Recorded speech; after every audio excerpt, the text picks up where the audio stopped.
Happy Valentine's Day, people of Earth and elsewhere! And what better way to celebrate International Singles Awareness Day than to talk about the happy couples canonly or uncannonly supported in our favorite entertainment media? Well, I suppose there are other ways to spend the day than listening to my voice, but you're here at the moment, so I'll give you what you came here for. Let's have a moderately length talk about one of Fandom's most stigmatized practices and why it is reflected on so negatively as a whole between fandom communities. Let's talk about shipping. It's about time I outed myself on the subject. I am a shipper, as it were, so I will be speaking a lot in the first person and of what I have experienced and witnessed firsthand in regards to it, and how it coincides with fandoms. Naturally, in case there's anyone who doesn't know about this very derisive topic in depth, I shall give a quick crash course on what shipping is. As the vaguest and easiest example to understand, let's pull out the old handy-dandy love triangle. Here we have three characters, A, B, and C. Person A is the main character of, say, our teen romance novel, and persons B and C are person A's potential love interests. As a romance story, the goal is typically to divide readers between whether or not they believe person A should end up with person B or person C by the end of the story. This is shipping. If I say person A is best suited to person B and think they would be happy together, and that is how the story should end, this is what I ship. The psychology behind shipping is strange, but it is based in something that makes people happy. Why do we ship? It depends on who you ask and which ship is being addressed at that very moment. If I am reading this book and I am personally attracted to person B, of course I would ship person A with them because person A is where I would insert myself into the relationship. I could also believe that this end result is what would make person B the happiest, and that is what I want for my favorite character. Or perhaps I think person B is too good for person A, and believe that person A should end up with C so that B can find someone better, like person D over here, way over here, or myself in this self-insert fanfiction. Then there is always the possibility I might think person A is just toying with person B and person C by being so indecisive, and they may as well run off with each other and be happy that way. The rule of attraction similarly applies in this scenario. If I think person B and person C are both great characters, I could think one of two ways. I think they are better off with each other, or I don't care which one person A chooses in the end, I am okay with either result. Then occasionally we come across an incident where I might hate person A and person D so much that I think they are just perfect for each other, so a kind of hate ship is formed. Why do we ship? Well, there's a meme about that on DeviantArt, and if being able to fill this thing out is any indicator, the reasons can range from fluffy to lewd. And no one person is sworn to sticking to a single one of these reasons. Now, just because you read a romance novel or become invested in a couple presented in a story of any given medium that you enjoy, doesn't mean that you are one of these very despised shippers that plagues fandoms. Just because you ship something doesn't make you one of these monsters. My own personal definition of a shipper is one of two things. Either 1. Someone who enters a fandom, or in other words consumes a certain piece of media with the expressed intention of gaining the euphoric enjoyment of finding characters to ship. Or 2. A person who gains additional enjoyment from a given piece of media or entertainment or fandom experience when given something to ship. I, myself, do fall into the latter category, where I can enjoy something without having to tie romantic pairings to it, but if and when a pairing that I personally ship is introduced to that same thing, my enjoyment of it increases a lot. I suppose another very loose definition of the shipper is a person who applies the laws of shipping to everything they possibly can. These creatures are the most terrifying of the bunch. In case I haven't made this evident, shipping in and of itself is not a horrific practice by definition. I described shipping as being something that adds to one's fandom experience, and many a story, mostly involving romance as its genre or subgenre, take full advantage of what people will ship. There is no innate harm in thinking that two characters would make a cute couple, or partaking in the reading and writing of fan fiction or creation of fan art. These are all commonplace in fandoms, and are set to enhance the experience of those in a fandom. So why does shipping get such a bad rap from one fan community to another? The answer lies in a few rather complicated places. The short and simple explanation is that shippers are people, contrary to popular belief, and people can be crazy. The same applies to any other section of a fandom, the analysts, the reviewers, the theorizers, etc., or a fandom as a whole. Many of these fandom subsections tend to overlap as well, mind you. The fact of the matter is that statistically speaking, as a fandom grows bigger, more and more eccentric individuals are bound to show up. Big fandoms have more crazy people, and small fandoms have about a 50-50 chance of having little to no crazy people or being composed entirely of them. Anything that manages to garner a fandom big enough begins to see problems forming, and toxic symptoms such as elitists begin to rear their ugly heads. Among these symptoms is the state of the fandom's shippers. If these shippers have taken a hold of the fandom to the point where they have formed their own sub-community nearly separate from the rest of the fandom itself, one may find it analogous to a parasite that has latched itself onto this piece of media. Once again, shipping is something like the theories and analyses that adorn a fandom that is supposed to make the experience more enjoyable. However, not everyone enjoys their media the same way. As a fandom grows and more shippers flock to its ranks to take part in their own personal kind of fandom, you start to get your own subgroups. Canon purists, slash shippers, looters, and fluff lovers, all sorts will show up, and because they are human, they just can't get along. Yes, the shipping wars have begun. You see, because shipping makes people happy, and these mostly theoretical relationships begin to hold a lot of meaning for the shipper, and because one person has a different preference than the other, the shippers begin to fight. Shipping wars include mudslinging regarding opposing ships and shippers, overanalyzing your own ships to prove they are superior, and devoting more time than is dignified to supplying your side of the war with more fanfiction and fan art than the other, because the more popular ship is more likely to become canon. Wait a minute, you mean that's not how this works? Somewhere along the lines, did we manage to forget where the fandom we are a part of started from? You see, there is an awkward pattern to these kinds of media that I have noticed, where shipping is seen as problematic. And in an ironic twist, it's most common in places where shipping is not a prevalent part of the media. Perhaps you have heard, why are Overwatch fans so obsessed with pairing up the characters?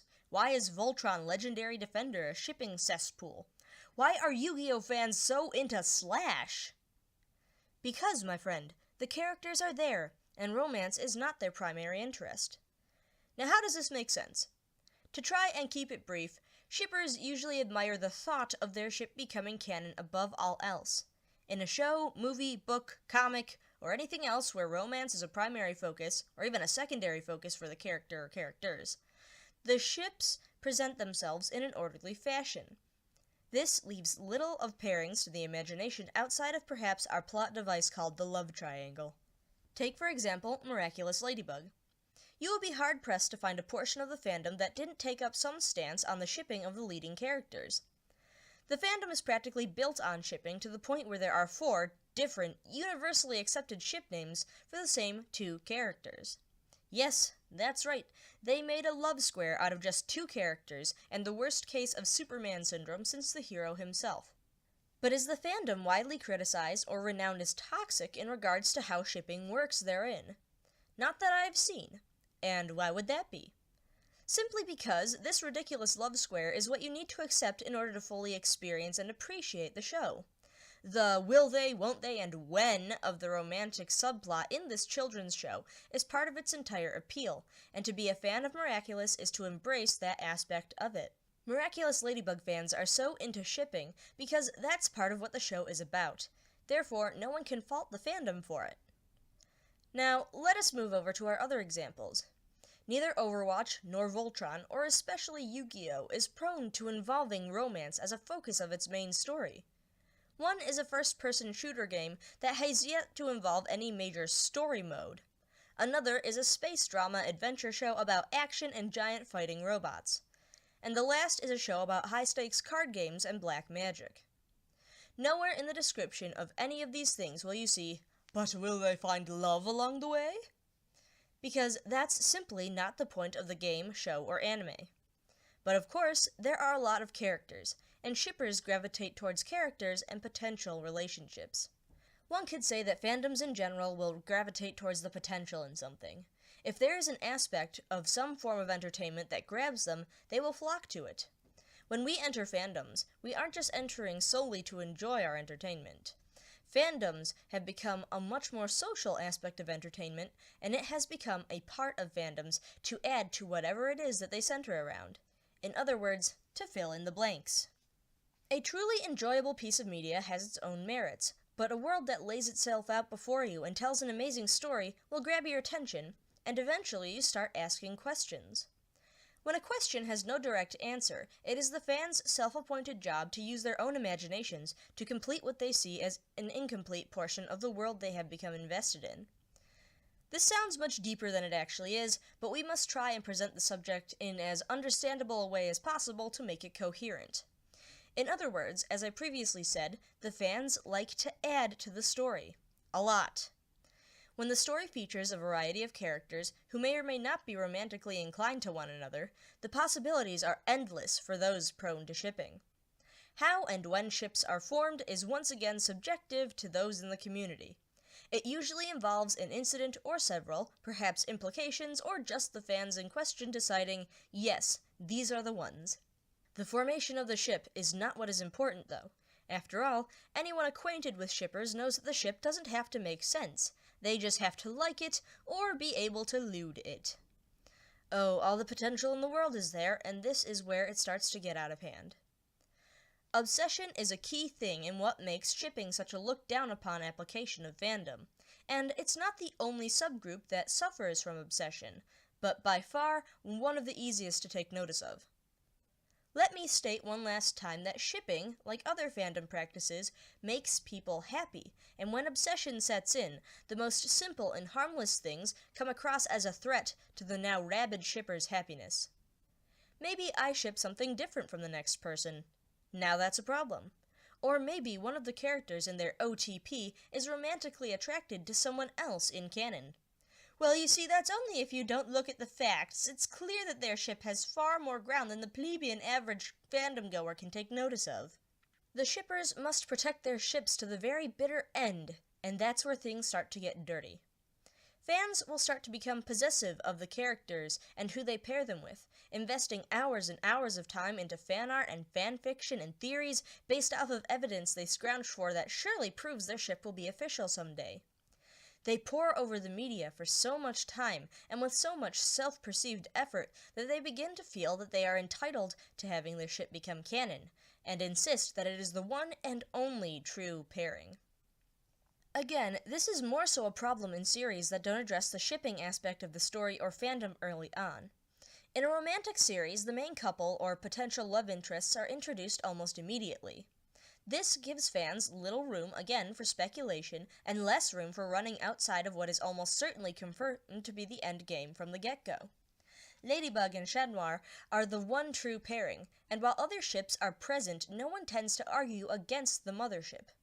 When a piece of media is not focused on romance, it becomes the fans' job to tell the creators what they want to see happen in regards to it.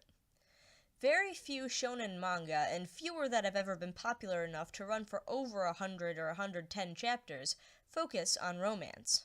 When romance is ignored outside of maybe character A has a crush on character B who was completely oblivious to it, the fans are welcome to interpret these things as, character B doesn't like character A that way, therefore B can end up with T, who is a much more suitable partner.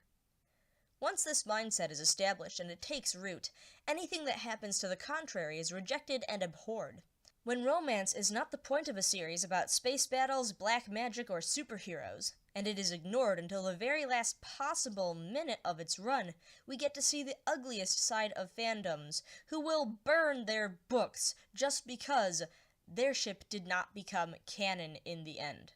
It happened with Naruto, it happened with Bleach, it might just happen to My Hero Academia, because shippers have forgotten what the point actually is.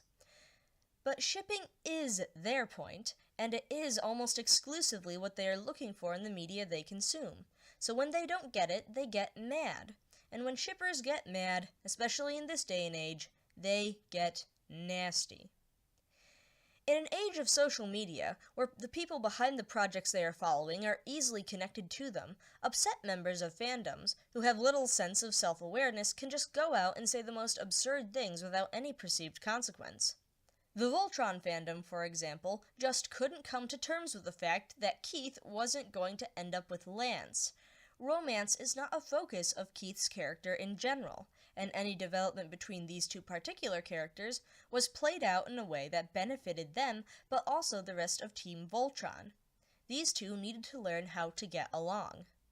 Nor was Keith going to end up with Shiro, despite the latter being deemed homosexual in later seasons. While having a fundamentally different relationship with Shiro than he does with Lance, and one that is based in a kind of love at that, it is still not one of a romantic nature. But the fans didn't accept that, and they tended to delude themselves into believing that love can only take a romantic or erotic form eventually. I find this to be a greater problem with today's society as a whole that makes it difficult for us to show affection to those around us, but I digress. Because shippers become so invested in the characters, and because they can delude themselves so wholeheartedly into thinking they can just get what they want because they feel entitled to it, and have a way to express that, is what makes them so toxic and so very vocal. Now, I must once again play devil's advocate here, because as a shipper, I do not condone these mindsets or actions. Shippers are not the only kind of fans that have proven to be entitled, toxic brats. It just happens to be very easy to apply the word toxic or problematic to them, because no matter what character from a fandom you type into a Google search, you are bound to come across shipping content of them, and yes, this becomes annoying. I know. It's one of the most prevalent forms fan art and fan fiction can take, so fandoms tend to hoard a lot of it, whether or not some people know it. The bigger the fandom, the more noticeable it becomes, and when shipping isn't supposed to be the point of the show, well, we've seen what happens. We get anti-shippers to combat the toxic shippers, and those anti-shippers become toxic anti-shippers. By the time this has happened, it's pretty much the point of no return. Congratulations, your fandom has a tramp stamp. Even if calm and collected shippers, who don't start arguments with others based off of opinions and let people ship what they want, make up a majority of a fandom's shipping community, the very loud and very unpleasant obsessive shippers leave a far more prominent impression. While I do feel bad that something that can start out so simple and innocent as shipping has become such a negatively reflected aspect of fandoms, I can't say with any conviction that shipping and shippers are a bad thing or a good thing. Stating either would be an opinion, and many people hold these opinions, and for better or for worse, based off of their own experiences, they are subjective. If you want my subjective opinions, here they are. I personally enjoy shipping, and I ship what I want when I want, bearing in mind that other people have the right to do the same. There are ships that I love and support, and there are ships that I hate but have to deal with their existence because I ask other people to do so in turn with my own pairings. Ship and let ship is a pretty good rule to live by, with some exceptions mostly involving the nature of Rule 34 fan art. If there are members of our fandoms that prefer to stay out of shipping circles, we must allow them to do so. Maybe if more excitable shippers were less eager to share their OTPs and content involving them, perhaps we wouldn't scare potential fandom goers away as much. And for the love of all things good and decent, shippers, like all other kinds of fans, should not feel justified in harassing the creators of the works they are a fan of, because in the end, we are the consumers of the media and need to hold a certain respect for those who make it for us. Fandoms are supposed to be fun. Whether you enjoy someone's fanfiction better than the original material is up to you, but that fanfiction would not exist without the original material, and I believe some element of its origin should still be respected. Shippers, while easy to point out, are not solely at fault for what makes fandoms toxic. There are any number of stories of fans being horrible without the imagined relationships that make up ships being involved. Fans of all sorts can fall to obsession, entitlement, and other toxic behaviors, and this is something I think needs to be acknowledged more. Though, if I'm being honest, even I have been scared out of communities because shipping can take such a ridiculous hold, I would rather distance myself from that association. With any luck, newcomers to a fandom or innocent minds who enjoy media just for the sake of enjoying it won't ever have to know about the dark undersides of fandoms that create things like the Yu-Gi-Oh! Shipping community and the wiki that is now dedicated to the once laughed-at shipping list. But while you guys are here, I won't let you guys get away scot-free in this video. I have linked to a version of that list in the description in case anyone wants to know how bad it can get. Alternately, something a bit more with the current times is the Ruby Google document that I found about a week ago that charts characters and character ship names and what theoretical relationships they could have with anyone, including themselves. Disclaimer, I don't believe that everyone who was helping to fill out this chart or whomever made that ghastly Yu-Gi-Oh list actually believed that it was necessary, but rather some of them seem to just be trying to be funny. Some people just don't have anything better to do than give every single ship that involves Ren's dad a connection to Overwatch. I insist that anyone who had the indecency to self-ship Crow needs to change this name to Attempted Murder because that is far more clever. Also, this will be linked in the description below. Some of these ships and ship names can get truly degenerate. Continue at your own peril! This is just a side effect of what happens when you want to be cute about naming your ships instead of combining the characters' names like most fandoms do. There you have it, people of Earth and elsewhere. Like everything else, shipping is fun, but when taken to the extreme is a monster of a problem for fandoms of all sorts to deal with. While I've said most of my piece, I want to know what you people think about shipping and fandoms in general. Does what I've said make sense? Do you agree or disagree with the conclusions I have come to? Do you know of any other fandoms that have mile-long shipping lists that beg the question of the sanity of the person or people who made them? Do you have any stories about a time shipping wasn't involved in a black mark on a fandom? Feel free to comment below, and maybe we can get some interesting conversations started. As always, you can find these art pieces linked in the description below, and if you enjoyed this video, make sure you give it a like. Suggestions for future art and video or discussion topics are always welcome as well. That's all for now, folks. Thank you for watching this video all the way to the end if you managed to do so, and I hope to see you in the next video. Happy Valentine's Day! Ciao!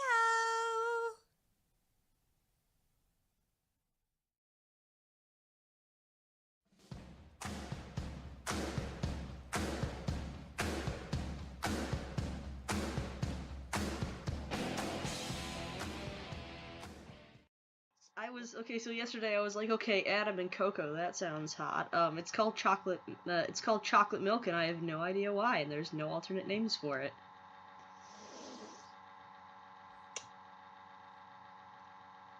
You know, I don't get it either. I can understand the cocoa part of it.